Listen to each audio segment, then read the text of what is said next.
Hello students, welcome back to my YouTube channel Ajay bio classes.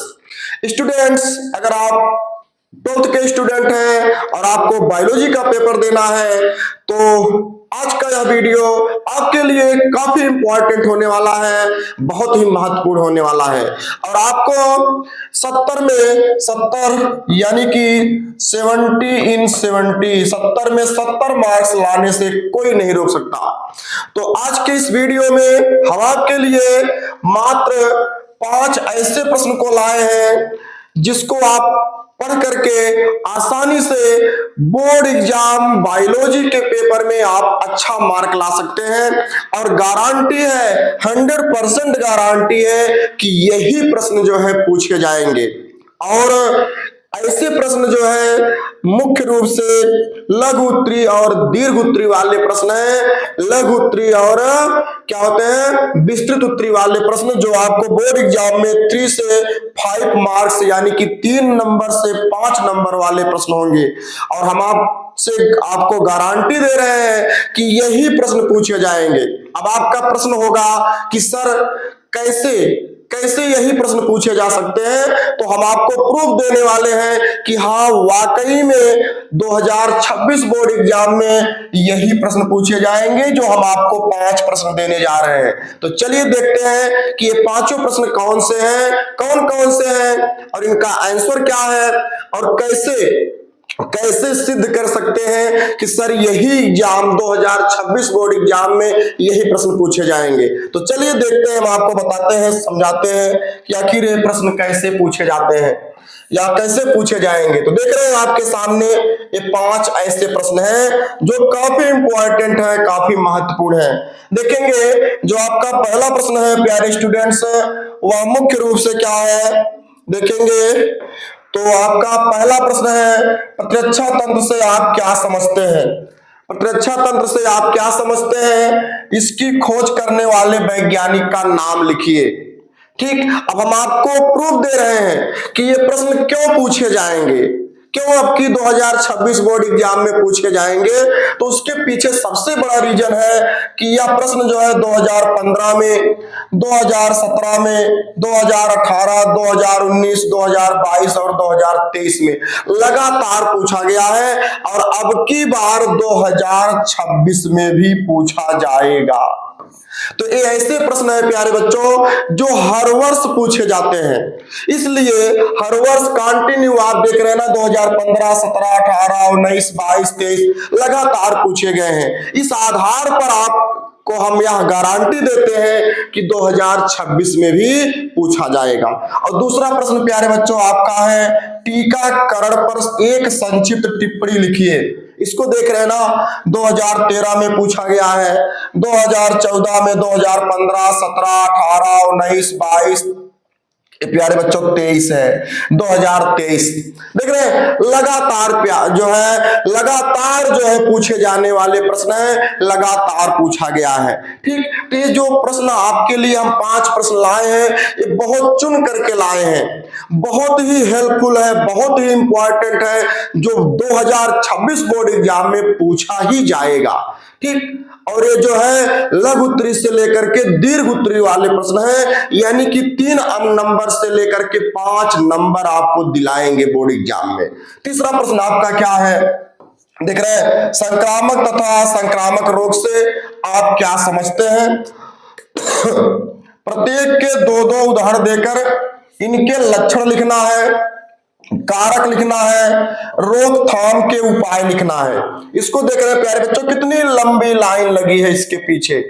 ठीक ना, हम जहां से खड़े होते हैं हमारे पीछे से लाइन जो है बन जाती है, समझ में आया ना, यानी कि लाइन वहीं से बनना शुरू हो जाती है जहां से हम खड़े होते हैं। देख रहे हैं 2014, 2015, 2017, 2018, 2019, 20, 21, 22, 23 प्यारे बच्चों 24, 25, 26 का नंबर है, 2026 में भी पूछा जाएगा। गारंटी है, 101% गारंटी है। ठीक ना, देख रहे हैं आपका जो चौथा प्रश्न है, मलेरिया रोग के रोग जनक लक्षण तथा उपचार लिखिए। इसको देख रहे हैं 2014, 15, 17, 18, 19, 20, 22 लगातार पूछा गया है। इसी तरह से जो आपका पांचवा प्रश्न है प्यारे बच्चों, निम्न पर टिप्पणियां लिखिए। इसमें देख रहे हैं पहला है डेंगू बुखार, डेंगू बुखार, और दूसरा है फाइलिएरियोसिस। देख रहे हैं 2015, 16, 17, 18, 19, 20, 22, 23 और 2026 का नंबर है, यानी कि 2026 में पूछा जाएगा। तो प्यारे बच्चों, ये जो पांचों प्रश्न हैं ये पूछे ही जाएंगे, और यही प्रूव है, यही इसका जो है सिद्ध है कि ये लगातार पूछे गए हैं, तो 2026 में पूछे जाएंगे।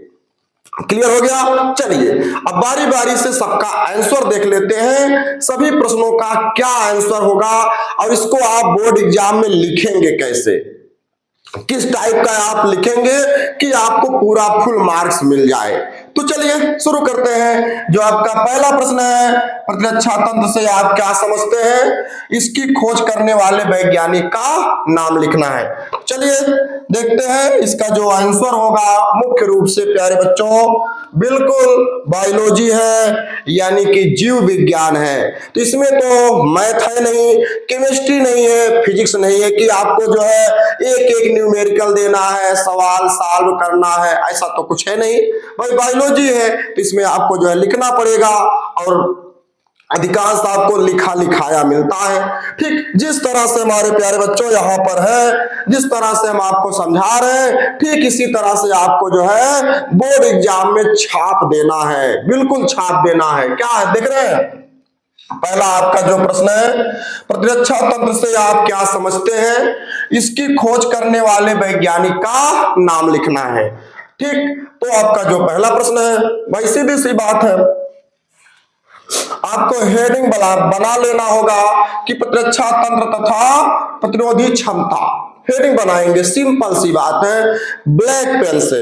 उसके बाद आपको जो है लिखना शुरू, स्टार्ट, बिल्कुल जैसे है यहाँ पर क्या कि सामान्य भाषा में किसी प्राणी के शरीर द्वारा किसी रोग विशेष के रोगजनक, जिसे आप पैथोजन कहते हैं, के प्रति रोग उत्पन्न करने में प्रतिरोध करने की शक्ति को प्रतिरोध क्षमता या प्रतिरक्षा या असंक्राम्यता कहा जाता है।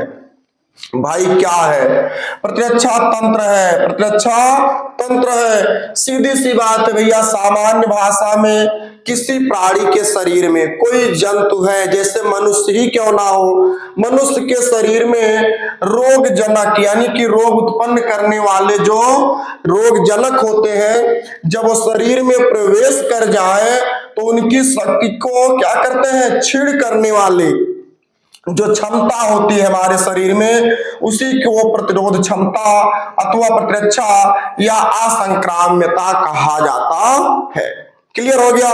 ठीक, इतना आपको ऐसे लिखना है। तथा क्या होता भैया, प्राणी में यह शक्ति होती है, वह रोगक्षम या प्रतिरक्षित या असंक्राम्य, जिसे आप इम्यूनिटी कहते हैं, यानी कि प्राणियों में जो रोग को नष्ट करने की जो क्षमता होती है उसको जो है आप इम्यूनिटी कहते हैं, अथवा जो है रोगक्षम या प्रतिरक्षित कहते हैं।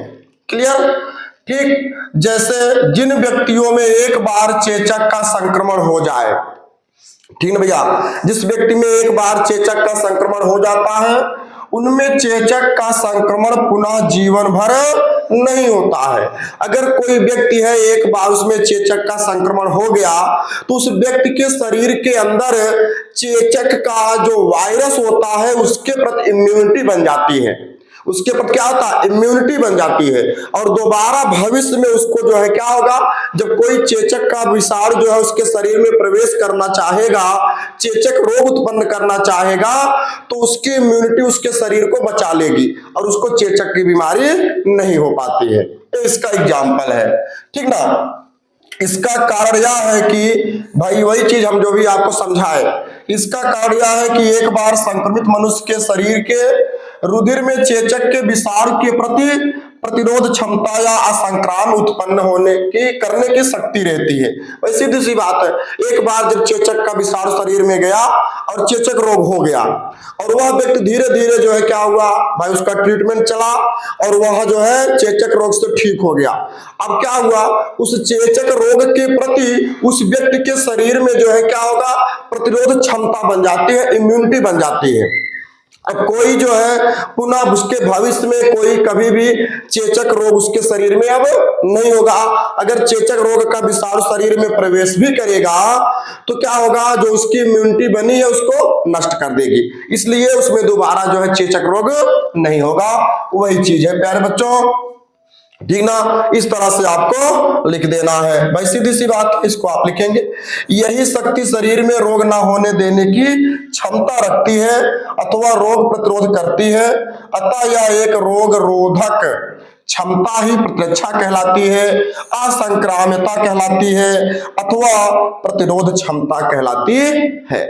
क्लियर हो गया प्यारे बच्चों, बस सिंपल है, सरल है। जिस तरह से आपको यहाँ पर समझाया गया इसी तरह से आपको सीधी सी बात है नोट कर देना है, छाप देना है बोर्ड एग्जाम में। अगर आपका प्रश्न होगा प्रतिरक्षा तंत्र से आप क्या समझते हैं, ठीक, तो आप सीधी सीधी बात है प्रतिरक्षा तंत्र तथा प्रतिरोधी क्षमता हेडिंग बनाएंगे और सीधा आपको इतना लिख देना है। क्लियर हुआ, चलिए फटाफट इसका एक स्क्रीनशॉट ले लीजिए, फिर आगे चलते हैं। हो गया, चलिए भैया अगला देखते हैं। इसी में भाई इसका और आगे है ना कि इसकी खोज करने वाले वैज्ञानिक का नाम क्या होगा। भाई सीधी सी बात है, देखेंगे प्यारे बच्चों तो क्या मिल जाता है आपको कि सीधी सी बात है, रूस के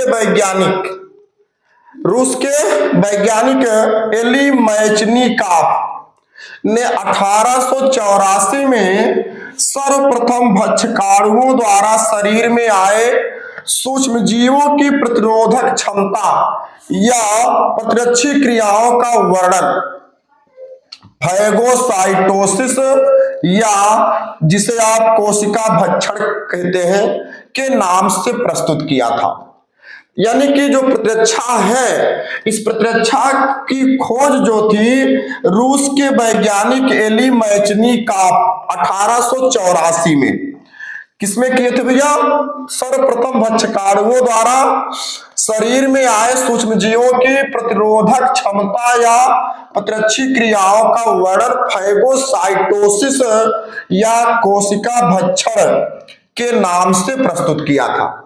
ठीक, अनेक बार लुईस पास्चर ने को क्या कहा भैया, उनके सूक्ष्म जीवों के कार्य के लिए, भाई लुईस पास्चर क्या किए थे, सूक्ष्म जीवों पर अपना कार्य किए थे, इसलिए लुईस पास्चर को जो है कई बार प्रतिरक्षा विज्ञान का जनक कहा गया अथवा प्रतिरक्षा विज्ञान के जनक के रूप में सम्मानित किया गया था।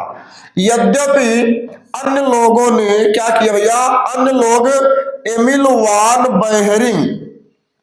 वान बेहरिंग को फादर ऑफ इम्यूनोलॉजी कहते हैं।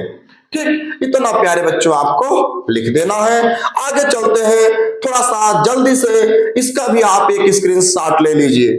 आगे चलिए, हो गया, चलिए भैया बहुत अच्छे, आप सब मेहनत से पढ़ाई करते हैं, मन से पढ़ाई करते हैं। आगे देखेंगे प्यारे बच्चों, जो आपका दूसरा प्रश्न है बिल्कुल प्यारा सा प्रश्न है, बिल्कुल इंपॉर्टेंट प्रश्न है। क्या है दूसरा, टीकाकरण पर संक्षिप्त टिप्पणी लिखिए।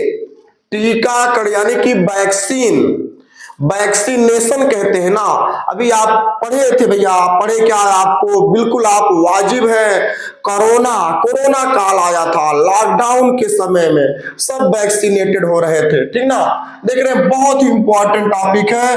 2013 में, 14 में, 15 में, 17 में, 18 में, 19 में, 22 में, 23 में, प्यारे बच्चों कितनी लंबी लाइन लगी है, लगातार पूछा गया है और 2026 में भी पूछा जाएगा, कन्फर्म है। क्या करना है, सीधी सी बात है, आपको टीकाकरण हेडिंग देना है। उसके बाद आपको बिल्कुल जैसे हम आपको समझा रहे हैं बिल्कुल ऐसे आपको छाप देना है। क्या करना है भैया, वैक्सीन, टीका यानी कि वैक्सीन कह लीजिए चाहे टीका कह लीजिए, क्या होता है प्रायः कोशिका निलंबन, जिसे सेल सस्पेंशन कहते हैं, होता है, अथवा यह कोशिका द्वारा उत्सर्जित एक उत्पाद होता है भैया, जो प्रतिरक्षा कर्मक होता है के रूप में प्रयोग किया जाता है। क्या होता है भैया? वास्तव में वैक्सीन जो होता है प्रतिजन, जिसे आप एंटीजन कहते हैं, प्रतिजनों का तैयार घोल है। क्लियर? क्या है भैया? जानते हैं, ये जो वैक्सीन होती है, टीका होता है, ये प्रायः कोशिका निलंबन होता है, कोशिका सेल सस्पेंशन होता है, अथवा कोशिका द्वारा उत्सर्जित एक उत्पाद होता है। किसी भी जीवित जीवधारी के शरीर से निकाला जाने वाला, बनाया जाने वाला एक प्रोडक्ट होता है, ठीक ना। और क्या करते हैं, जो प्रतिरक्षण कर्मक के रूप में, यानी कि प्रतिरक्षा शरीर में इम्यूनिटी उत्पन्न करने के रूप में इसका उपयोग किया जाता है। किसी जीवधारी के शरीर से निकालेंगे, तैयार करेंगे और किसी जीवधारी के शरीर में इंजेक्ट करेंगे, ताकि उसके शरीर में प्रतिरक्षा बन जाए, इम्यूनिटी बन जाए। बस यही है वैक्सीन, ठीक ना। वास्तव में जो वैक्सीन होती है प्रतिजनों का घोल होती है, जैसे भी आपको पता है, जो इंजेक्शन द्वारा शरीर में प्रविष्ट कराने पर विशिष्ट प्रतिरक्षियों के निर्माण को प्रेरित करके शरीर में सक्रिय एक कृत्रिम आर्टिफिशियल इम्यूनिटी बनाती भैया, प्रतिरक्षा उत्पन्न करता है। क्लियर होगा? यानी कि हमारे शरीर में रोगों से हमारे शरीर को बचाता है, इम्यूनिटी बनाता है, प्रतिरक्षा उत्पन्न करता है।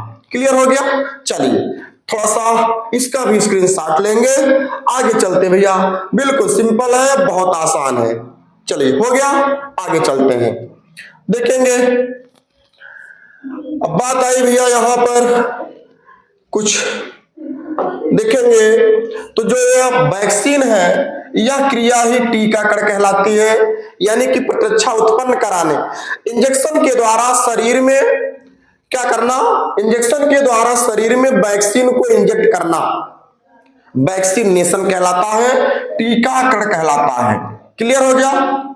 चलिए भैया, सबसे पहले सन 1798 में एडवर्ड जेनर, भाई एक वैज्ञानिक थे, ठीक ना। इन्होंने क्या किया, टीकाकरण की तकनीकी में गौशीतला विषाणु को जो है क्या कहते हैं जानते हैं भैया? काउपॉक्स वायरस होता है, को चेचक यानी कि स्मॉल पॉक्स के विरुद्ध प्रतिरक्षण कर्मक के रूप में प्रयोग किया था। एडवर्ड जेनर एक वैज्ञानिक थे, इन्होंने 1798 में क्या किया था भैया, टीकाकरण की तकनीकी को विकसित किया, और जो है गाय में होने वाली जो काउपॉक्स विषाणु था, इस काउपॉक्स विषाणु को जो है चेचक के विरुद्ध प्रतिरक्षण कर्मक के रूप में वैक्सीन का उपयोग किए थे एडवर्ड जेनर ने, ठीक। और एडवर्ड जेनर को प्रतिरक्षा विज्ञान का जनक माना जाता है। क्लियर हो गया भैया? देखेंगे जैसे सांप के काटे जाने पर, एग्जाम्पल में समझेंगे, सांप के काटे जाने पर रोगी को जो सुई लगाई जाती है उसमें सर्प जीवित, भाई सर्प का एंटीवेनम होता है, ठीक ना। सर्प जीवित के विरुद्ध निष्पादित प्रतिरक्षी होते हैं। इस प्रकार का प्रतिरक्षा निष्क्रिय प्रतिरक्षण कहलाता है। क्या है भैया? जैसे कोई व्यक्ति है प्यारे बच्चों, उसको सर्प काट लिया, क्लियर, तो जो है उस व्यक्ति को क्या करते हैं, सामुदायिक स्वास्थ्य केंद्र पर जब ले जाया जाता है तो डॉक्टर क्या करता है, उसके परिजन से, जिसको सर्प काटा है उसके परिजन से जो है डॉक्टर पूछता है कि इनको कौन सा सर्प काटा है। क्या हुआ, कोई व्यक्ति है उसको सर्प काटा, क्लियर, और उस व्यक्ति को किसी सर्प जो है क्या करते हैं, सामुदायिक स्वास्थ्य केंद्र पर ले जाया जाता है। तो डॉक्टर जो है उससे जो है व्यक्ति के परिजन से पूछता है कि इस व्यक्ति को कौन सा सर्प काटा है। अगर परिजन जो है सर्प की पहचान किया है और एग्जैक्ट बताता है कि डॉक्टर साहब इसको करैत काटा है, नाजा काटा है, वाई पर कुछ भी काटा है, ठीक ना, उसकी पहचान सही बताता है, तो डॉक्टर उसी सर्प का एंटीवेनम उस व्यक्ति के शरीर में इंजेक्शन के थ्रू लगा देता है, यानी कि वैक्सीनेटेड कर देता है। अब जो एंटीवेनम बना है वो सर्प का ही पॉइजन रहता है। सर्प के ब्लड से निकाला गया सीरम होता है एक प्रकार से, उसी को जो है डॉक्टर क्या करता है उस व्यक्ति के यानी कि पेशेंट के शरीर में इंजेक्ट कर देता है, तो जो जा करके एक प्रतिरक्षा उत्पन्न करता है और जो सर्प जिसको काटा है वो बिल्कुल बच जाता है, यानी कि उसकी मृत्यु नहीं होती है। ठीक ना, ये संपूर्ण प्रक्रिया यानी कि प्रतिरक्षा उत्पन्न कर देती है। ठीक ना, तो जो टीकाकरण किया जाता है किसी प्रतिजन के प्रति शरीर में प्रतिरक्षा उत्पन्न कराने के लिए टीकाकरण करते हैं, वैक्सीनेशन करते हैं। स्पष्ट हो गया भैया? चलिए फटाफट जल्दी से इसका भी आप स्क्रीनशॉट ले लीजिए, आगे चलते हैं देखेंगे क्या होगा। हो गया? चलिए आगे देखेंगे भैया। चलिए आपको कुछ बेहतर भाई विस्तृत उत्तरी में जब पूछा जाएगा तो आपको सिंपल सी बात है, लंबा कुछ आपको लिखना पड़ेगा, कुछ ज्यादा लिखना पड़ेगा। क्या मिला है भाई? सीधी सी बात है, प्रतिरक्षा उत्पन्न करना टीका है या वैक्सीन के प्रकार पर चले आते हैं भैया। ये जो वैक्सीन होता है, टीका कई प्रकार के होते हैं। थोड़ा सा देखेंगे भैया, खांसी सर्दी का मौसम है, ठीक ना, तो सामान्य सी बात है भैया, खांसी सर्दी तो होना है, मौसम के चेंज होने पर हो जाता है। चलिए फिलहाल इस पर ध्यान नहीं देंगे, वैक्सीन के प्रकार पर चलेंगे, यानी कि टीका के प्रकार पर चलेंगे। तो सामान्यतः वैक्सीन कई प्रकार के होते हैं, देखेंगे। पहला होता है जीवित प्रतिजन से निर्मित वैक्सीन।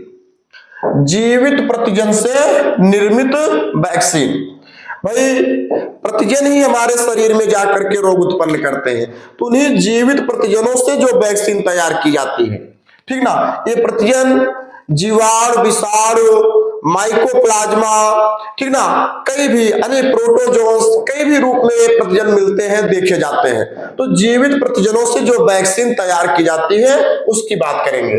इसमें क्या होता है, इसमें जीवित जीवाणु, अभी हम आपको बताए भैया, जीवाणु, विषाणु, रोगाणु, यही तो हमारे प्रतिजन होते हैं, यही हमारे शरीर में प्रवेश करके रोग उत्पन्न करते हैं, ठीक ना। इन्हीं से हमारे शरीर को बचना प्रतिरक्षा कहलाता है। और प्रतिरक्षा उत्पन्न करने के लिए इन्हीं प्रतिजनों के से जो वैक्सीन तैयार किए जाते हैं, इनको शरीर में इंजेक्ट कर देना वैक्सीनेशन कहलाता है, टीकाकरण कहलाता है। बहुत सिंपल है, बहुत आसान है। क्या होता भैया, तो जो वैक्सीन होते हैं, वैक्सीन कई प्रकार के। पहला आपको मिला जीवित प्रतिजन से निर्मित वैक्सीन। इसमें क्या मिला है कि इसमें जीवित जीवाणुओं या विषाणुओं को छीड़ीकृत करके, यानी कि उनको थोड़ा सा क्षति पहुंचा करके, मारेंगे नहीं, नष्ट नहीं करेंगे, जिंदा रहेगा, उसको थोड़ा सा छीड़ित कर देंगे, नष्ट कर दे, मतलब नुकसान पहुंचाएंगे, ठीक ना। क्या करते हैं, उनका घोल तैयार कर लिया जाता है। जीवाणु और विषाणुओं को के शरीर के कुछ पार्ट को निकाल लेंगे, तोड़ लेंगे, तोड़ करके उनका घोल बनाएंगे, ठीक, जो प्रतिजन युक्त होता है। इस प्रकार का वैक्सीन बहुत अच्छा माना जाता है, क्योंकि इसकी थोड़ी सी मात्रा शरीर में प्रविष्ट कराने से जीवाणु या विषाणु गुणन करके बहुत अधिक मात्रा में बढ़ जाते हैं। भाई ये क्या करेंगे, थोड़ी सी मात्रा में अगर शरीर में जाएगा तो इसमें गुणन की क्रिया होती है, द्विगुणन की क्रिया होगी और इनकी मात्रा शरीर के अंदर बढ़ेगी, तो क्या होगा, इसमें सूक्ष्म जीवों के अतिरिक्त अन्य उनका विष भी रहता है, जिससे कि यह अधिक प्रभावशाली होते हैं। और अधिक प्रभावशाली होने की वजह से लंबे समय तक शरीर में बनी रहती है, यानी कि इसकी जो सक्रियता होती है, इसकी प्रतिरोधक क्षमता जो होती है, व्यक्ति के शरीर में लंबे समय तक बनी रहती है। क्लियर हो गया भैया? तो इस प्रकार का प्रतिरक्षा, इस प्रकार का जो वैक्सीन होता है, जीवित प्रतिजन से निर्मित वैक्सीन कहलाता है। क्लियर? चलिए दूसरा क्या मिला है भैया, दूसरा देखेंगे प्यारे बच्चों।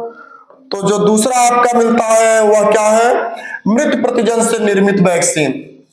मृत प्रतिजन से निर्मित वैक्सीन, तो मृत प्रतिजन से निर्मित वैक्सीन की बात करेंगे। इसमें क्या होता है, इसमें सूक्ष्म जीवों को मृत करके, यानी कि जीवाणु और विषाणु को नष्ट कर दिया जाता है, मार दिया जाता है, मृत करके उनका घोल बनाते हैं और शरीर में इंजेक्शन के थ्रू जो है क्या करते हैं, प्रवेश करा दिया जाता है। व्यक्ति के शरीर में इंजेक्शन के माध्यम से प्रवेश करा देते हैं। इसका प्रमुख लाभ यह है कि रोगजनक सूक्ष्मजीव रोग का प्रभाव उत्पन्न नहीं कर पाता है। ठीक, और क्या होता है, अतः टीकाकरण के बाद इसके दुष्प्रभाव बहुत कम दिखाई देते हैं। यह वैक्सीन जीवित प्रतिजन से निर्मित वैक्सीन की अपेक्षा कम प्रभावशाली होती, ये भी प्रभावशाली होगी, लेकिन जीवित जो होंगे, जो जीवित प्रतिजन से निर्मित वैक्सीन था पहला, उससे कम प्रभावशाली होते हैं। उसमें क्या था, जीवित निर्मित जो प्रतिजन वैक्सीन बना, उसमें जो है जीवाणु और विषाणु को मारा नहीं गया था, उनके शरीर के कुछ अंग को तोड़ लिया गया था और घोल बनाया गया था, वैक्सीन बनाई गई थी। लेकिन मृत प्रतिजन से जो निर्मित वैक्सीन होते हैं, इसमें जीवाणु और विषाणु को घोल बना देते हैं, मार दिया जाता है। इस प्रकार का जो वैक्सीन होता है वो मृत प्रतिजन से निर्मित वैक्सीन कहलाता है, और यह जो है जीवित प्रतिजन से निर्मित वैक्सीन की अपेक्षा कम प्रभावशाली होता है। क्लियर? चलिए भैया फटाफट इसका भी आप अच्छे से स्क्रीनशॉट ले लेंगे। चलिए आगे चलते हैं। हो गया भैया? चलिए, हो गया? चलिए बहुत अच्छे, अगला देखते हैं भाई। तीसरे प्रकार का जो वैक्सीन है, इसमें देखेंगे जो तीसरा है प्रतिजन के आविष से निर्मित वैक्सीन। प्रतिजनों के जो आविष होते हैं, यानी कि बिना विष वाला तरल पदार्थ, प्रतिजनों के बिना विष वाले तरल पदार्थ से निर्मित वैक्सीन। क्या होता है, कुछ रोगजनक जीवाणु जो बहिर्माध्यम में यानी कि बाह्य माध्यम में आविष उत्पन्न करते हैं, यानी कि विष नहीं उत्पन्न करते हैं, पॉइजन नहीं उत्पन्न करते हैं, उन्हें प्रतिजन से अलग करके केवल यह आविष वही टॉक्सिन आविषाव के रूप में शरीर में प्रविष्ट करा करके प्रत्यक्षी एवं प्रति आविष के निर्माण के लिए उत्प्रेरित किया जाता है। भाई सीधी सी बात है, जो विष को उत्पन्न करते हैं उनसे आविष वाले प्रतिजनों को अलग कर लिया जाता है। उनको अलग करके क्या करेंगे, सीधी सी बात है, प्रतिरक्षा उत्पन्न कराने के रूप में शरीर के अंदर जो है प्रवेश करा देते हैं, जो है प्रतिरक्षा उत्पन्न कराने के लिए प्रेरित करते हैं। ठीक, इस श्रेणी में टिटनेस, जैसे टिटेनस रोग हो जाता है, टाइफाइड के वैक्सीन आते हैं। टिटनेस के वैक्सीन और टाइफाइड के जो वैक्सीन होते हैं, ये प्रतिजन के आविष से निर्मित वैक्सीन कहलाते हैं। ठीक ना, और जो इन रोगों के बचाव है तो बहुत सरल एवं सुरक्षित साधन के रूप में होते हैं। क्लियर हो गया भैया? चलिए चौथा है मिश्रित वैक्सीन। मिश्रित वैक्सीन, इसमें क्या होता है कि कभी कभी दो या अधिक विभिन्न प्रकार के रोग, भाई क्या होता है, मानव शरीर में कभी कभी दो अथवा दो से अधिक क्या होते हैं, रोग उत्पन्न हो जाता है। ठीक ना, ऐसे में रोगजनक सूक्ष्मजीव अथवा प्रतिजनों के मिश्रण से एक वैक्सीन तैयार किया जाता है। ठीक, इसमें सभी वैक्सीन मिलाकर एक वैक्सीन का निर्माण किया जाता है। भाई मिश्रित वैक्सीन इसका नाम ही है।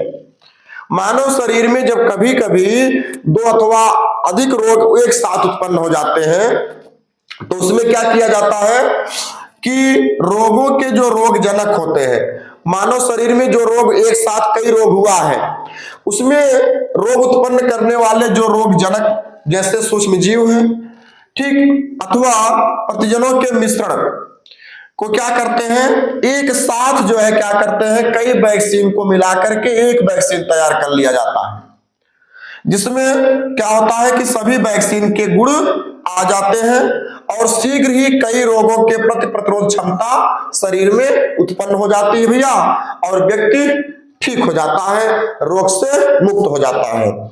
एग्जाम्पल की अगर बात कर ले प्यारे बच्चों, तो जैसे डिप्थीरिया में जिसे आप कुकुर खांसी कहते हैं या इसी को काली खांसी कहा जाता है, ठीक ना, और टिटेनस के वैक्सीन और डिप्थीरिया जिसे आप कुकुर खांसी कहते हैं, तो ये सब वैक्सीन जो होते हैं मिश्रित वैक्सीन के नाम से जाने जाते हैं, मिश्रित वैक्सीन के रूप में आते हैं। क्लियर हो गया भैया? चलिए हो गया, नोट कर लेंगे प्यारे बच्चों, लिखते चलेंगे, नोट करते चलेंगे, स्क्रीनशॉट ले लेंगे। चलिए हो गया। बहुत इंपॉर्टेंट टॉपिक है प्यारे बच्चों, बहुत ही महत्वपूर्ण टॉपिक है। हम ऐसे नहीं आपको दे रहे हैं, हम प्रूफ के साथ आपको दे रहे हैं। अभी हमको दिखाए ना कि कई वर्ष से लगातार पूछे गए हैं, तो ये लगातार पूछे जाने वाले प्रश्न हैं। ठीक, इसलिए हम आपसे कह रहे हैं कि नोट करेंगे, स्क्रीनशॉट लेंगे, पढ़ाई करेंगे, बेहतर मार्क आएगा, गारंटी है अच्छा परसेंट आएगा। चलिए भैया आगे चलते हैं। जो आपका तीसरा प्रश्न है प्यारे बच्चों, तीसरा प्रश्न आपका क्या है, देखेंगे संक्रामक तथा असंक्रामक रोग से आप क्या समझते हैं। संक्रामक रोग क्या है और असंक्रामक रोग क्या है, इससे आप क्या समझते हैं। प्रत्येक के दो दो उदाहरण देकर तथा इनके लक्षण, कारक एवं रोकथाम के उपाय लिखना है आपको। देख रहे भैया ना, 2014 में पूछा गया है, 15 में, 17 में, 18 में, 19 में, 20 में, 2021, 2022, 2023 लगातार पूछा गया है। ठीक, कुछ नहीं करना है प्यारे बच्चों, बिल्कुल इसी तरह से आपको बोर्ड एग्जाम में छाप देना है। हेडिंग आपको बनाना होगा संक्रामक रोग, ठीक ना। उसके बाद सिंपल है कि वे रोग जो एक व्यक्ति से दूसरे व्यक्ति में आसानी से संचरित हो जाते हैं, यानी कि फैल जाते हैं।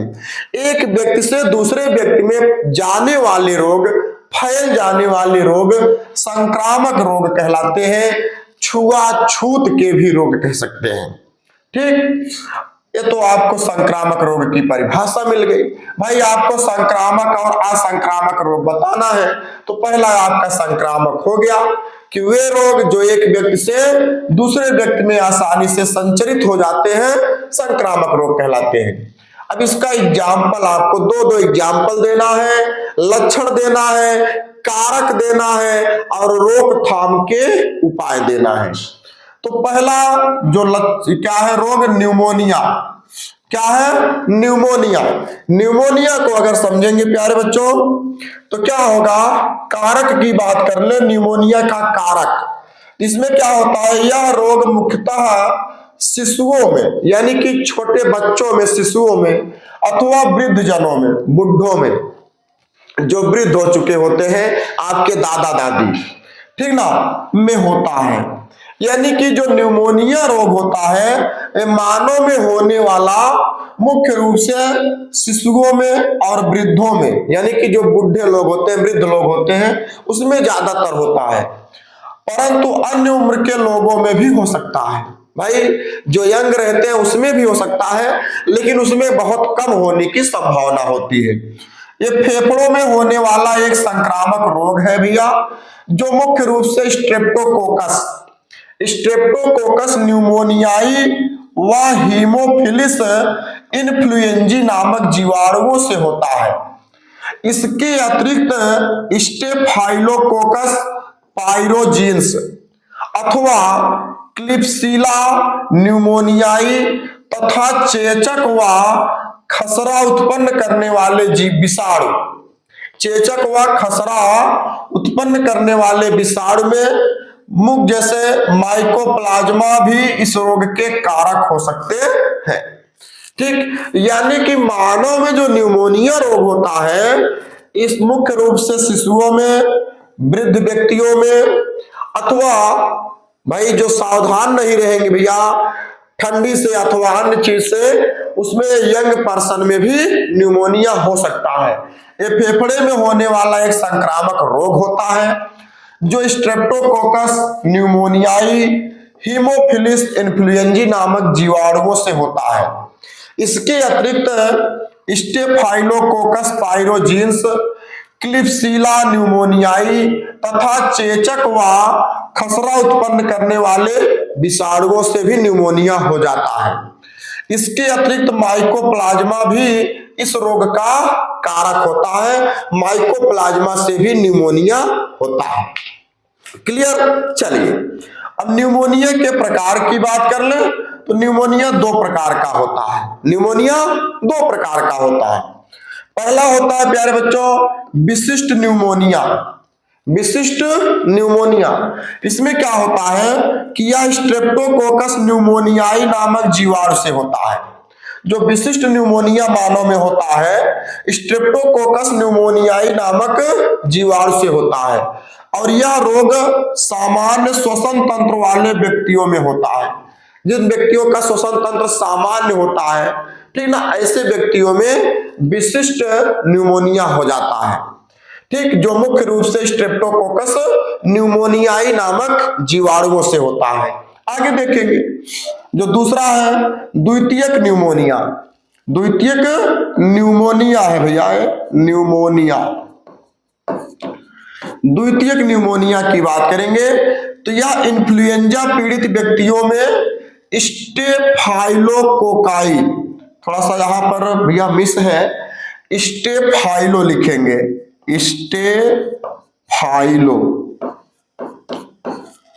स्टेफाइलोकोकाई जीवाणुओं द्वारा होता है।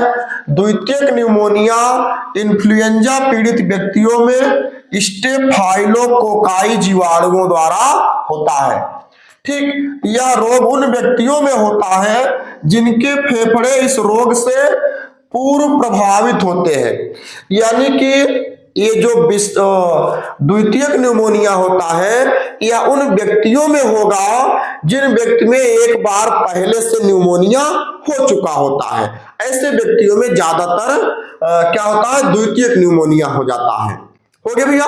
चलिए देखेंगे लक्षण की बात कर लेते हैं, न्यूमोनिया के लक्षण की। तो न्यूमोनिया के लक्षण की बात करेंगे तो सिंपल है भैया। न्यूमोनिया से जो ग्रसित रोगी होते हैं, रोगी को सांस लेने में बाधा उत्पन्न होती है। भाई न्यूमोनिया से ग्रसित व्यक्ति में जो है सांस नहीं ले पाते हैं, जल्दी जल्दी सांस लेते हैं। दूसरा होता है लक्षण, रोगी को तीव्र सर्दी लगती है, भाई बहुत तेजी से ठंडी लगती है, सर्दी लगती है। तीसरा, रोगी को तीव्र ज्वर हो जाता है, यानी कि बुखार हो जाता है, तेजी के साथ बुखार होता है। अगला चौथा है रोगी की भूख मर जाती भैया, यानी कि बहुत कम खाना खाता है, उसको भूख ही नहीं लगेगी। ठीक, रोकथाम और उपाय की बात कर लें। रोकथाम के उपाय तो क्या होता है कि संक्रमित व्यक्ति से दूर रहना चाहिए। जिस व्यक्ति को न्यूमोनिया हो गया है उसके जो है संपर्क से सामान्य व्यक्ति को दूर रहना चाहिए। ठीक, दूसरा जो है रोकथाम उपाय क्या है जानते हैं, रोगी के द्वारा प्रयोग किए गए गर्म वस्त्र। अगर न्यूमोनिया से ग्रसित व्यक्ति है उसके द्वारा जो गर्म कपड़े यूज किए गए हैं, उसका जो बर्तन है, भाई जिस बर्तन में खाना खाया है, बिस्तर है, जो आदि उपयोग किया है, उसको क्या करना चाहिए भैया, उसका प्रयोग नहीं करना चाहिए। सामान्य व्यक्ति को उसके बर्तन का, उसके गर्म कपड़ों का और उसके बिस्तर का उपयोग सामान्य व्यक्ति को नहीं करना चाहिए। और तीसरा रोकथाम के उपाय जो है, घर तथा पड़ोस में स्वच्छता बनाए रखनी चाहिए। भाई घर में, अपने घर में, और पड़ोसी जो होते हैं यानी कि आसपास पड़ोस तक स्वच्छता बना। ऐसा नहीं कि पड़ोसी घर, भैया पड़ोसी का भी घर जाकर के आप साफ करें, ऐसा नहीं है।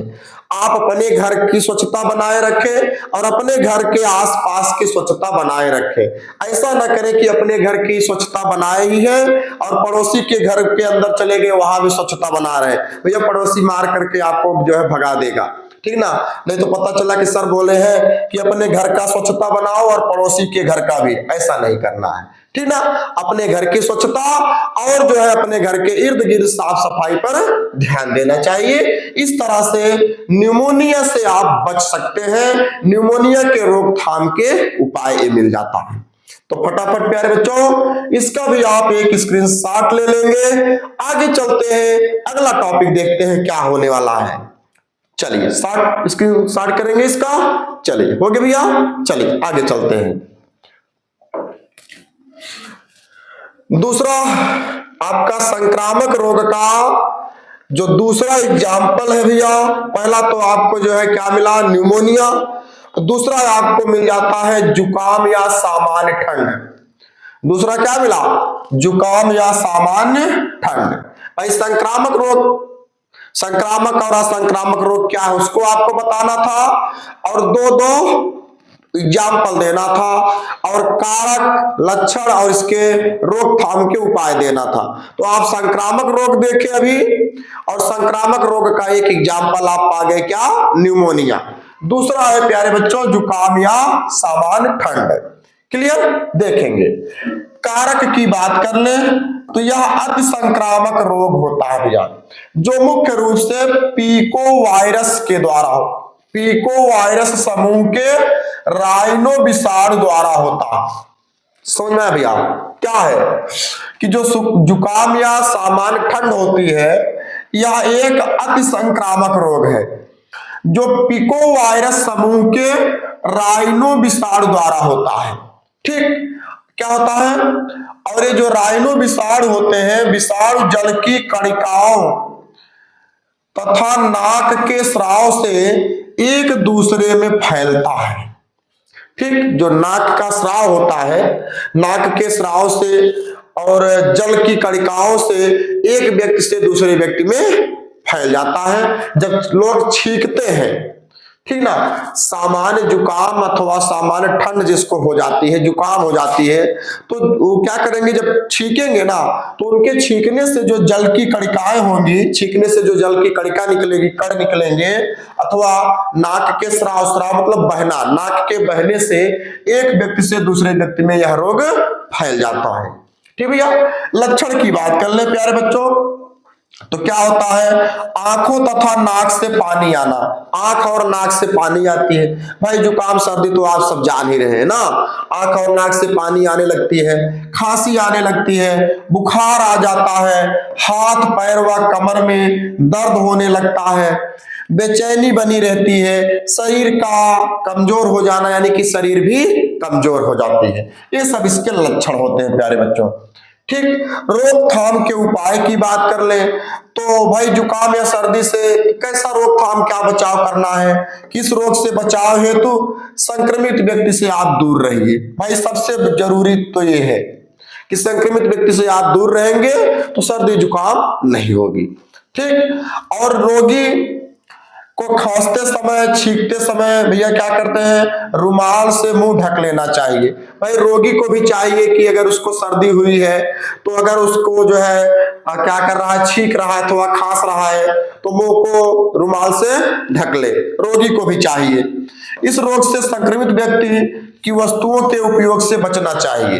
भाई अगर किसी को सर्दी जुकाम हुआ है तो उसकी वस्तुओं से आप बचे, यानी कि जैसे वह रुमाल लिया है तो उस संक्रमित व्यक्ति का, किसी को सर्दी हुआ है तो उसके रुमाल का यूज आप ना करें, सामान्य व्यक्ति ना करे, नहीं तो उसके रुमाल से भी आपको सर्दी जुकाम हो सकता है। क्लियर? चलिए भैया, तो इसका कारक, लक्षण, रोकथाम के उपाय मिल जाते हैं। तो फटाफट इसका भी आप एक स्क्रीनशॉट ले लेंगे, आगे चलते हैं भैया। हो गया? चलिए, बहुत अच्छे। देखेंगे आगे आपको मिलता है असंक्रामक रोग। क्या मिला भैया? असंक्रामक रोग। असंक्रामक रोग की बात करेंगे प्यारे बच्चों तो सिंपल है, वे रोग जो एक व्यक्ति से दूसरे व्यक्ति में संचरित नहीं होते हैं, यानी कि एक व्यक्ति से दूसरे व्यक्ति में नहीं जाते हैं, ऐसे रोग असंक्रामक रोग कहलाते हैं। हो गया? चलिए एग्जाम्पल की बात करेंगे तो पहला एग्जाम्पल इसका एलर्जी मिल जाता है। क्या मिलता भैया? एलर्जी। क्या होता है?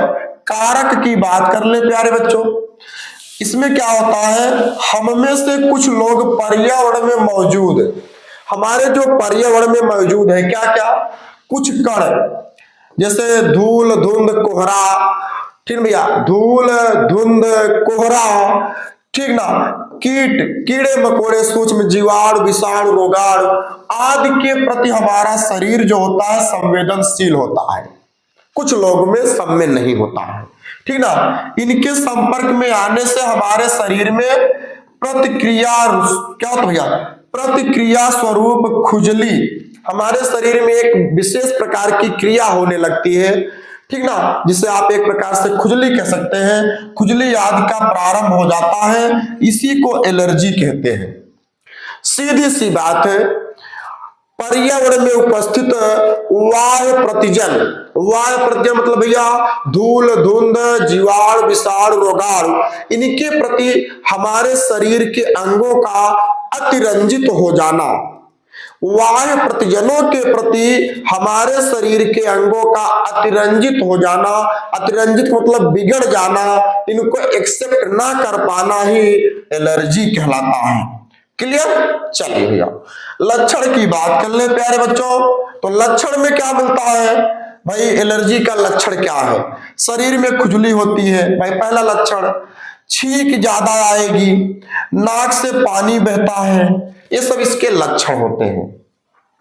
रोकथाम के उपाय की बात करेंगे तो हमें नए स्थान पर जाते समय वहां की भौगोलिक दशा के अनुरूप तैयारी करनी चाहिए। अगर आप कहीं नई जगह जा रहे हैं, विदेश जा रहे हैं भैया, अपना घर छोड़ करके मुंबई जा रहे हैं, ऐसा कुछ कह लीजिए, तो वहां की जो भौगोलिक दशा है, उस भौगोलिक दशा के अनुरूप आप तैयारी करके जाएं कि वहां का पर्यावरण क्या है, वहां की भौगोलिक दशाएं क्या है, उसके अनुरूप आप तैयारी करके जाएंगे तो आपके शरीर में एलर्जी नहीं होगी। ठीक, ये इसका रोकथाम का उपाय है भाई। वही चीज यहां पर हम आपको समझा रहे हैं। अर्थात यदि वहां धूल, पराग आदि अधिक होने की संभावना है तो मुंह पर मास्क लगा करके निकलना चाहिए। भाई आप कहीं जा रहे हैं जहां समझ रहे ज्यादा धूल धुंध ये सब चल रहा है, वहां की भौगोलिक दशा इस टाइप की है, ठीक ना, तो वहां पर आप अपने मुंह पर मास्क लगा लीजिए। ठीक, आगे चलेंगे। शरीर को पूरा ढककर बाहर निकलना चाहिए भाई, शरीर को पूरा अच्छी तरह से ढक लीजिए ताकि एलर्जी होने पर क्या हो भाई, प्रतिहिस्टामिन, एलर्जी होने पर प्रतिहिस्टामिन, एड्रेनालिन और स्टेरॉइडों जैसी औषधियों का प्रयोग करना चाहिए। भाई अगर एलर्जी हो भी गई है, इसके अतिरिक्त तो हिस्टामिन, एड्रेनालिन और स्टेरॉइड जैसी औषधियों का उपयोग करना चाहिए। तो इस तरह से एलर्जी से बचा जा सकता है, एलर्जी के रोकथाम के उपाय मिल जाते हैं। हो गया भैया, सिंपल है, बहुत सरल है प्यारे बच्चों, बहुत आसान है। एक बार हम आपको बताए हैं कि हम आपको जो है क्या करते भैया, हमारी जो है फितरत में रटाना नहीं है, हम केवल और केवल सिखाते हैं। ठीक ना, तो बिल्कुल आप सीखिए सिंपल तरीके से, बिल्कुल आसान सिंपल लैंग्वेज में आप सीखेंगे तो कुछ बेहतर करेंगे। चलिए फटाफट इसका भी एक स्क्रीनशॉट ले लीजिए, आगे चलते हैं अगला टॉपिक पर। हो गया? चलिए भैया बहुत अच्छे, आगे देखेंगे। दूसरा असंक्रामक रोग में आता है कैंसर। दूसरा असंक्रामक रोग क्या है? कैंसर है भैया, ठीक ना। कैंसर जो एक प्रकार का लाइलाज भी है, इसका इलाज नहीं है। देखेंगे कारक की बात करेंगे भैया, तो सामान्य कोशिकाओं को कैंसरी कोशिकाओं में रूपांतरण को प्रेरित करने वाले कारक, मानव शरीर की जो सामान्य कोशिकाएं होती हैं, इनको कैंसरी कोशिका, कैंसर वाली कोशिका में बदल देने वाले जो कारक होते हैं, भौतिक, रासायनिक अथवा जैविक के कारक के रूप में हो सकते हैं। और एक कारक जो होते हैं कैंसर जन कहलाते हैं। यानी कि मानव के शरीर की सामान्य कोशिका को कैंसर कोशिका बनाने वाले जो कारक होते हैं, ये भौतिक कारक, रासायनिक कारक अथवा जैविक कारक हो सकते हैं। इन्हीं कारकों को कैंसर जन कारक कहा जाता है। ठीक, एक्स किरणें, गामा किरणें, पराबैंगनी किरणें, ठीक है ना, ये कई कारक हो सकते हैं। तंबाकू के धुएं में मौजूद कैंसर जन आदि जो होते हैं कैंसर उत्पन्न करने के प्रमुख कारण है भैया एक्स किरणें। क्लियर भाई, एक्स किरणें लोग एक्सरा वगैरह ज्यादा कराते हैं तब भी ऐसी समस्या है।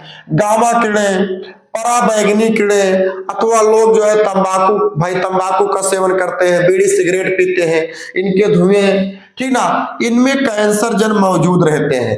भौतिक रूप में, रासायनिक रूप में अथवा जैविक रूप में उपस्थित रहते हैं, जो मुख्य रूप से कैंसर उत्पन्न कर देते हैं, मानव शरीर में कैंसर रोग उत्पन्न कर देते हैं। और कैंसर रोग के जो रोग जनक होते हैं, इनको मुख्य रूप से ओन्कोजेनिक वायरस कहा जाता है। क्या कहते हैं भैया? ओन्कोजेनिक वायरस कहा जाता है। क्या कहते हैं? ओन्कोजेनिक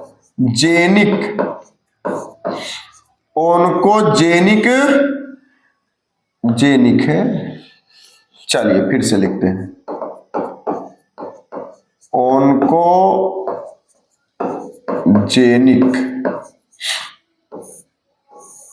विषाणु। ठीक इस तरह से होते हैं। क्लियर हो गया? चलिए आगे चलते हैं, लक्षण की बात कर लें तो कैंसर से ग्रस्त जो रोगी होते हैं, इनके शरीर में गांठें पड़ जाती भैया, जो बढ़ती रहती हैं। ये जो गांठें बनती है ना, ये गांठें बढ़ती रहती है। ठीक, रोकथाम की भाई इसका सबसे मुख्य लक्षण यही है कि कैंसर से ग्रसित व्यक्ति के शरीर में कहीं ना कहीं गांठ बन जाएगी। जब गांठ बनेगी तो गांठ तेजी के साथ बड़ी होगी। ये सबसे प्रमुख लक्षण इसका है। भाई ऊपर वाला न करे किसी को हो, बहुत भैया लाइलाज होता है, और साथ साथ असहनीय पीड़ा होती है, रोगी को असहनीय दर्द होता है। ठीक ना? क्या होता है?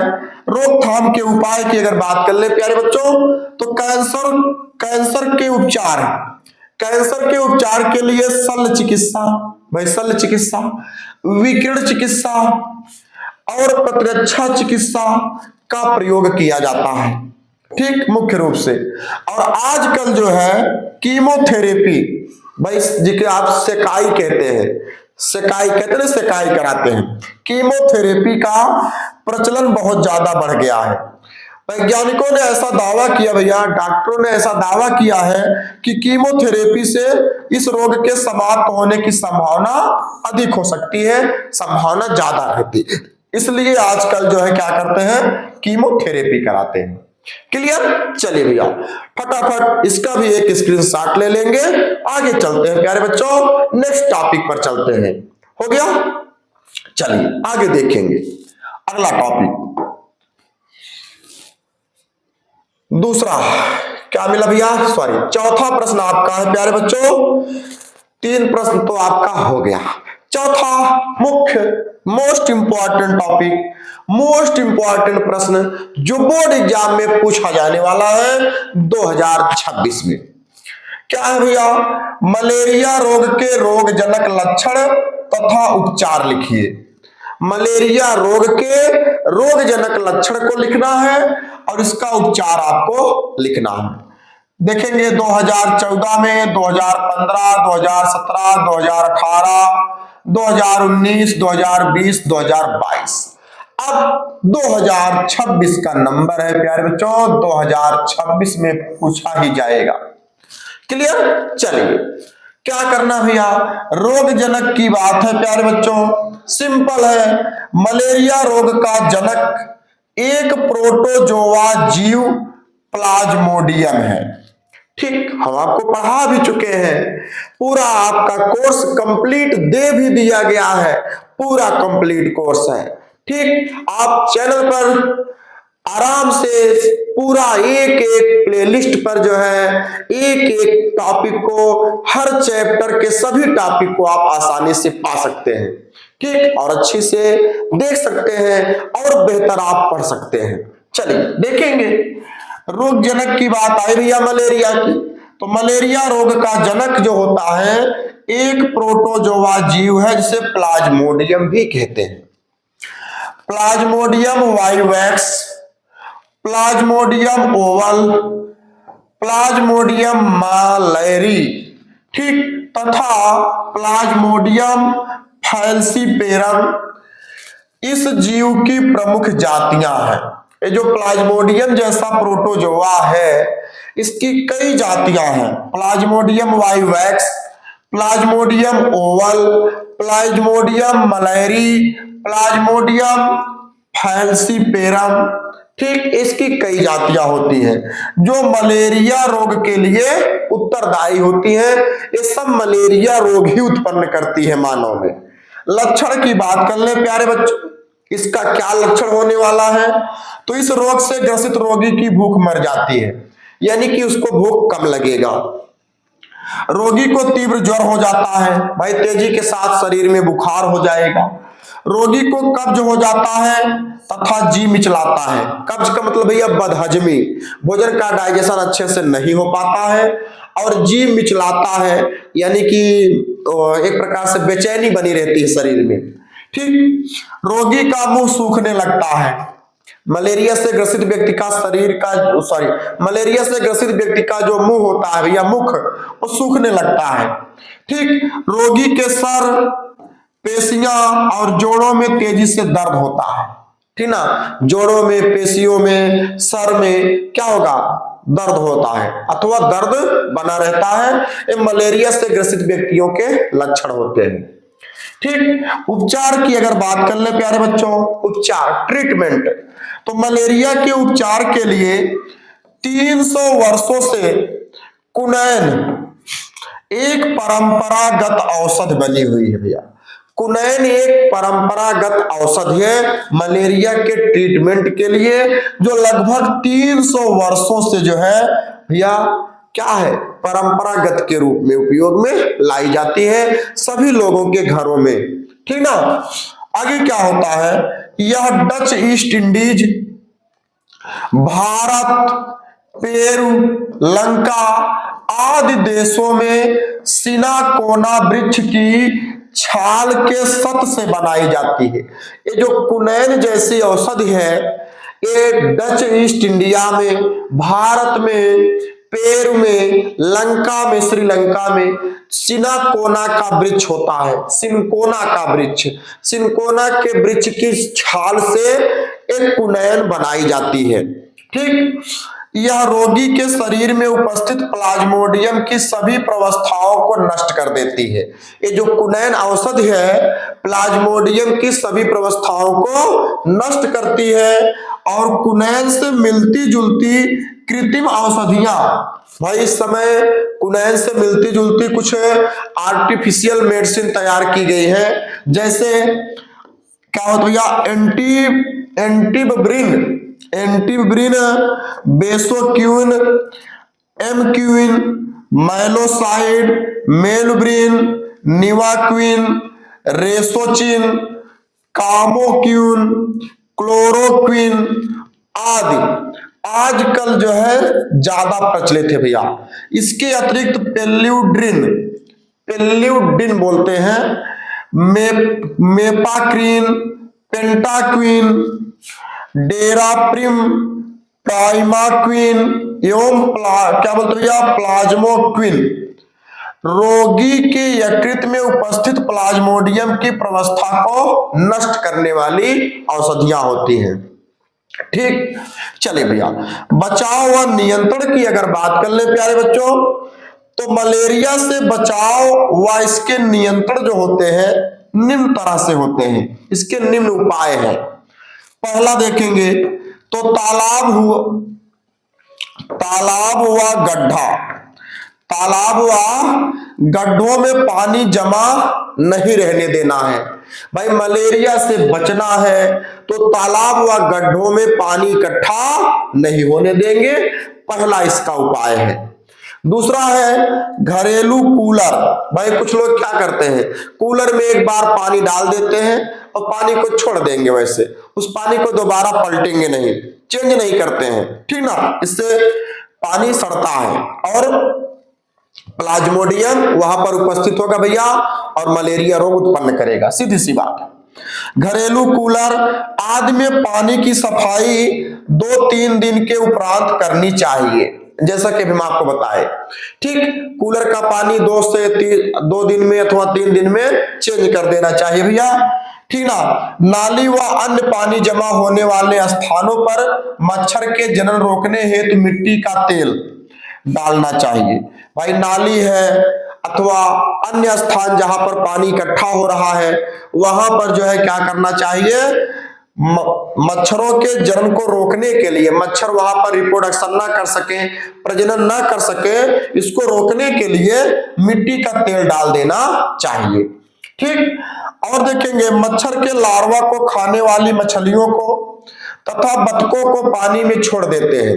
भाई अगर तालाब है, तालाब में पानी तो कहीं से निकल नहीं पाएगा, तो तालाब में पानी लंबे समय तक अगर जमा है, ठीक ना, तो उसमें क्या करते हैं, मच्छर के लार्वा को खाए, इसके लिए तालाब में मछलियों को डाल सकते हैं, बतख को डाल देते हैं, ताकि मच्छर के लार्वे को खा जाए और मलेरिया रोग मानव में ना हो सके।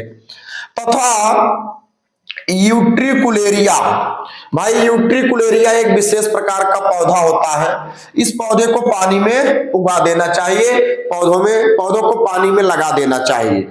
ठीक। और देखेंगे मच्छर के जनन स्थानों को नष्ट कर देना चाहिए। भाई मच्छर जहां संभावना, जहां आपको समझ में आए कि यहाँ पानी जमा है, यहाँ अनावश्यक पानी जमा होता है, तो ऐसे स्थान पर जहां पर मच्छर की पाए जाने की संभावना ज्यादा है, उस स्थान को नष्ट कर देना चाहिए, हटा देना चाहिए। तथा नालियों को खुला नहीं छोड़ना चाहिए। अगर नालियां हैं आपके घर के समीप, रोड के समीप, तो उनको जो है खाली खुला नहीं छोड़ते हैं, ढक करके रख देते हैं। ठीक। इस तरह से हो जाता है प्यारे बच्चों मलेरिया। और मलेरिया के रोगजनक लक्षण और उपचार की बात कर लेते हैं। ठीक। चलिए फटाफट इसका भी एक स्क्रीनशॉट ले लीजिए, आगे देखते हैं नेक्स्ट टॉपिक क्या है। हो गया। चलिए भैया आगे देखेंगे।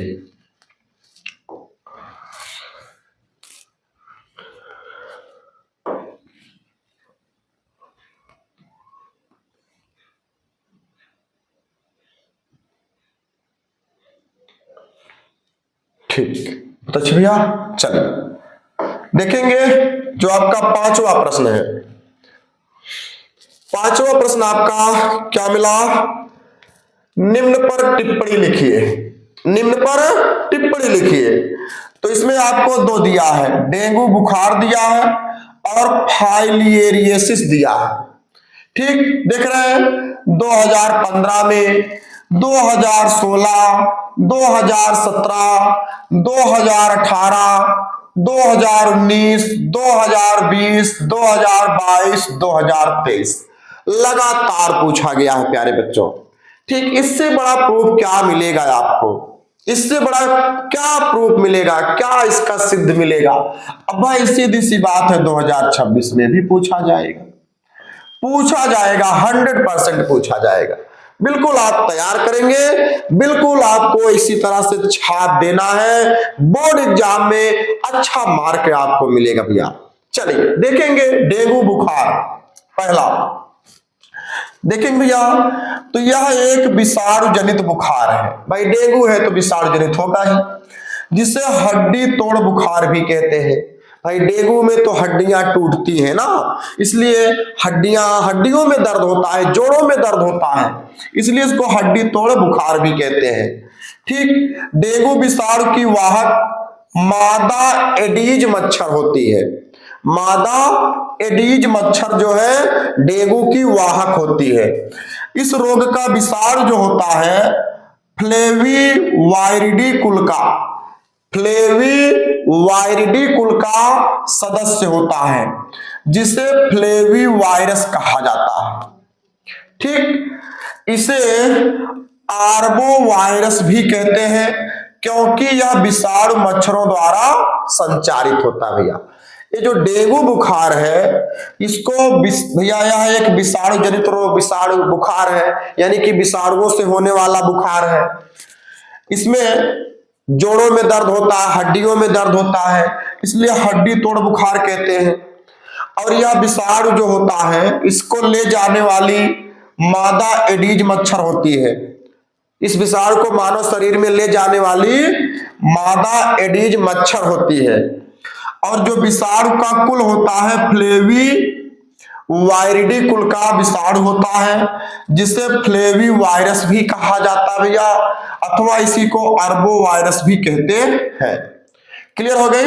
चलिए भैया, ये जो डेंगू विषाणु की 4 से 5 स्ट्रेन्स डेंगू जो विषाणु होते हैं इनकी 4 से 5 स्ट्रेन्स या सेरोटाइप में पाई जाती हैं, जिसे Dane V1, Dane V2, Dane V3, Dane V4 आदि कहते हैं।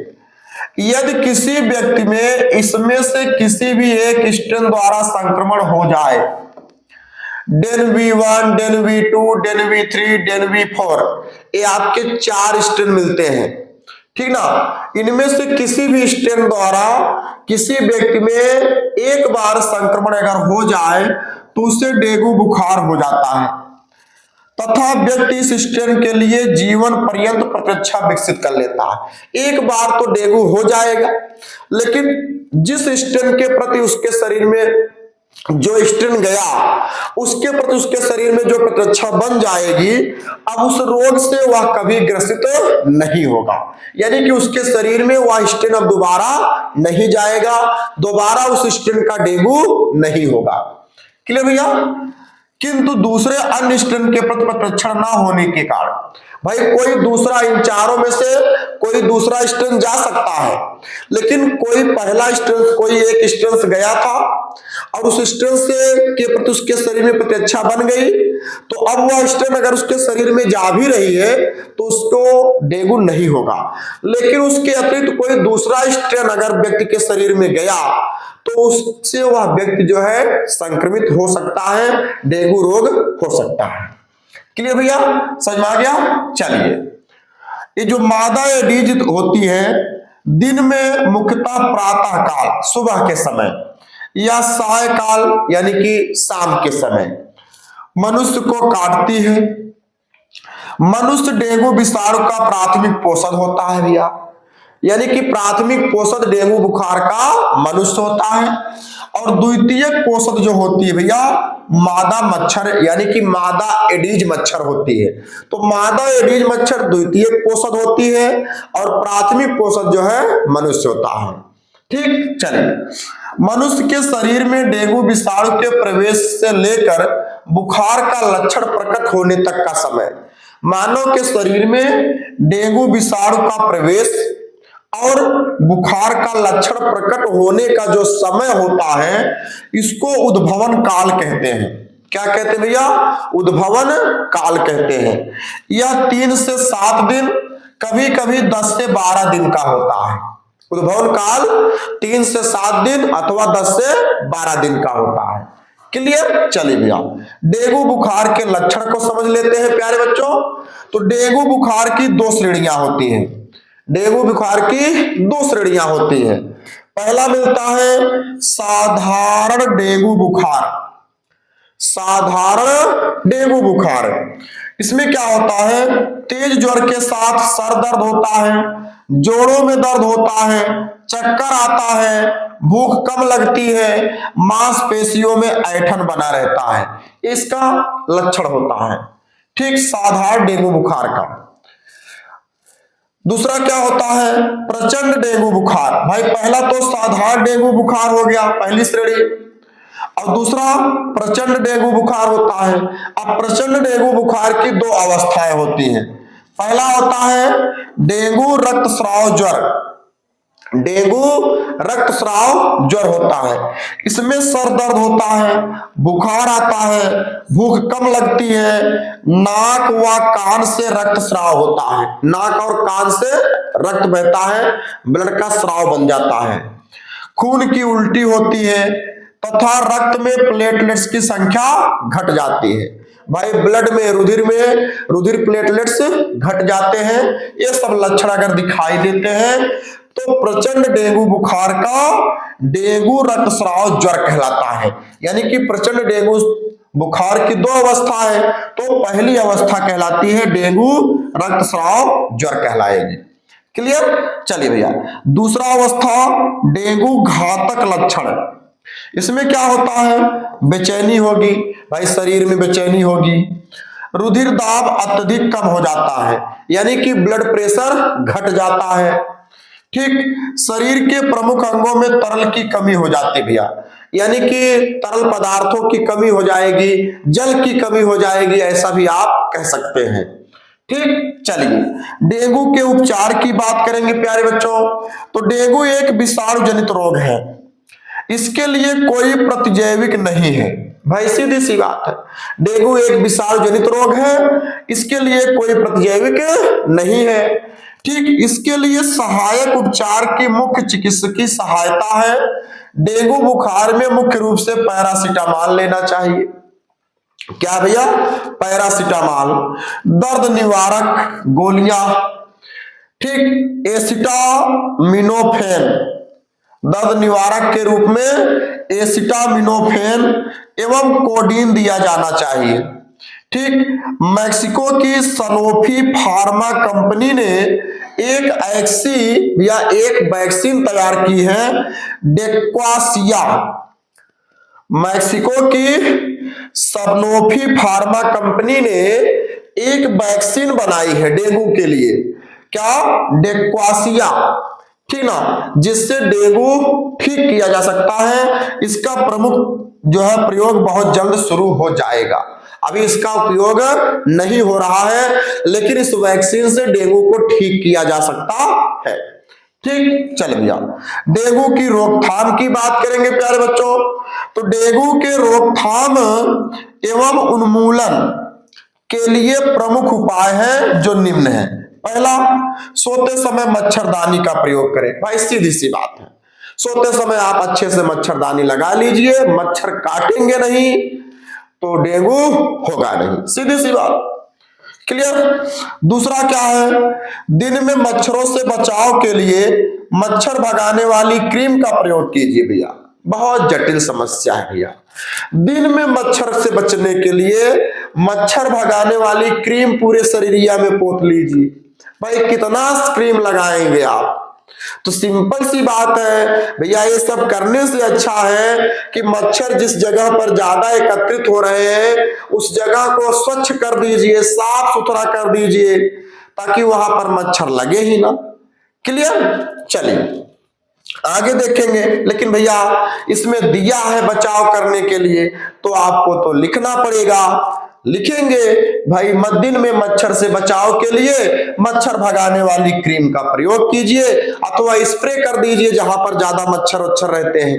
ठीक, चलिए तीसरा क्या है? टंकी। भाई छत के ऊपर टंकियां रखी गई होती, टंकी, कूलर, गमला। भाई क्या करते हैं छत के ऊपर, अगर जो है दरवाजे पर गमला लगाते हैं ना, गमले में फूल वगैरह, आदि में जल संग्रह नहीं होने देना चाहिए भैया। जल को इकट्ठा नहीं होने देना चाहिए, क्योंकि इसके वाहक मच्छर अपने लार्वा स्वच्छ जल में ही देते हैं। भाई स्वच्छ जल में मच्छर लार्वा देते हैं। ठीक, मच्छरों को मारने हैं तो कीटनाशक का छिड़काव करें। भाई कीटनाशक का छिड़काव करें ताकि मच्छर मर जाए। लार्वा खाने वाले कीटों का प्रयोग करें, मच्छर का लार्वा खाने वाले कीट का प्रयोग करना चाहिए, आदि का उपाय कर लेना चाहिए भैया। इससे रोकथाम का और बचाव किया जा सकता है। तो इस तरह से आपका ये डेंगू मिल गया। चलिए भैया दूसरा देख लेते हैं, फाइलियरियसिस क्या है उसको भी समझ लेते हैं। तो फटाफट प्यारे बच्चों इसका भी एक स्क्रीनशॉट ले लीजिए। आगे चलते हैं नेक्स्ट टॉपिक की तरफ। चलिए स्क्रीनशॉट लीजिए, हो गया। चलिए भैया आगे देखते हैं क्या भैया फाइलेरियसिस क्या है, इसको समझ लेते हैं। देखेंगे फाइलेरियसिस, भाई यह रोग जो होता है क्यूलेक्स मच्छर द्वारा फैलता है। क्यूलेक्स मच्छर यह ऐसे क्षेत्रों में अधिक होता है जहां मच्छर अधिक होते हैं। जहां मच्छर अधिक होते हैं वहां पर जो है क्या होगा भैया, एक क्यूलेक्स मच्छर कुछ ज्यादा ही पाए जाएंगे और फाइलियरियसिस जो है देखा जाएगा। ठीक, वह दूषित जल होगा, भाई गंदा जल होगा, लंबे समय तक जल सड़ रहा होगा। यह रोग एक निमेटोड बाउचेरिया, भाई एक प्रकार का निमेटोड है, क्या है, बाउचेरिया बैनक्राफ्टी नामक परजीवी से मानव में होता है। जो मानव की लसिका वाहिनियों में प्रवेश करेगा भैया, रहता है। इस परजीवी की जीवित व मृत दोनों अवस्थाओं से रोग होता है। अगर यह परजीवी जो है जिंदा है तब भी रोग उत्पन्न करेगा, और इसकी मृत्यु हो जाती है तब भी रोग उत्पन्न करता है। क्लियर? जीवित अवस्था में यह एलिफेंटियासिस, भाई जिसे आप हाथी पांव कहते हैं, जीवित अवस्था में यह क्या करता है? एलिफेंटियासिस या फाइलेरियसिस नामक रोग उत्पन्न करता है भैया। इसे हाथी पांव भी कहते हैं। क्लियर? चलिए फाइलेरियसिस के लक्षण को समझ लेते हैं। इसमें क्या होता है? इस रोग से लिम्फ वाहिनियों की एंडोथीलियम कोशिकाएं विभाजित होकर दीवारों को मोटा कर देती हैं। क्या करेंगी? लिम्फ वाहिनियों की जो एंडोथीलियम की कोशिकाएं होती हैं वो विभाजित होंगी। जब विभाजित होंगी तो लिम्फ वाहिनियों की जो दीवार होती है मोटी हो जाती है, जिससे क्या होगा भैया? शुरुआत में हल्का बुखार होगा, शरीर में दर्द बना रहेगा, और लसिका नोड के ऊतक व अन्य अंगों जैसे यकृत, प्लीहा, अंडकोश, टांग, पैर आदि में सूजन आने लगता है भैया। और यही सूजन आकार में बड़ा हो जाता है भैया, और इन अंगों में सूजन आने पर लसिका बहने से ट्यूमर बन जाता है, गांठ बन जाएगी। ठीक, इस रोग की गंभीर अवस्था में टांगों का आकार सूज करके बड़ा हो जाता है, पैर का आकार काफी बड़ा हो जाता है भैया। इसीलिए इस अवस्था को हाथी पांव कहते हैं। और इस रोग का संचरण जो होता है, अभी हम आपको यहां पर बताए, क्यूलेक्स मच्छर द्वारा तीसरे चरण के लार्वा माइक्रोफाइलेरिया की अवस्था में होता है।